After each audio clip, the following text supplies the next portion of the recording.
कधी विचार केला आहे का, श्रीमंत लोक अधिक श्रीमंत का होत जातात आणि सामान्य माणूस तिथेच का थांबतो? कारण एकच आहे, कंपाऊंडिंग म्हणजेच चक्रवाढ व्याज. समजा मी तुम्हाला आज 1 कोटी रुपये देतो किंवा 1 रुपया देतो आणि तो 31 दिवस दररोज डबल होतो, तर तुम्ही काय निवडाल? बहुतेक लोक क्षणाचाही विचार न करता 1 कोटी रुपये निवडतील.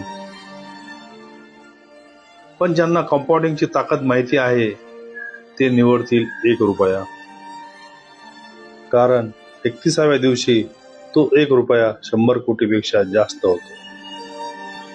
हीच गोष्ट एका जुन्या कथेत सांगितली आहे. एक गरीब पण विद्वान पंडित राजाच्या दरबारात आला. त्याने बक्षीस म्हणून सोनं चांदी नाही मागितलं.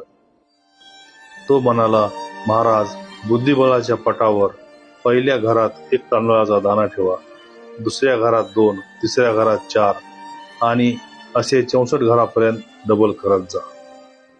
गणित सुरू झाल्यावर राजाला कळलं ही मागणी तर संपूर्ण राज्यातील तांदळापेक्षा जास्त होती. हेच आहे कंपाऊंडिंगची जादू. सुरुवातीला ती लहान आणि संत वाटते, पण वेळ गेल्यावर ती अपरंपार वेगाने वाढते. लक्षात ठेवा, वेळ हीच खरी संपत्ती आहे. लवकर गुंतवणूक सुरू करा, पैसे मध्येच काढू नका आणि संयम ठेवा. कारण चक्रवाढ व्याज आयुष्य बदलून टाकतं.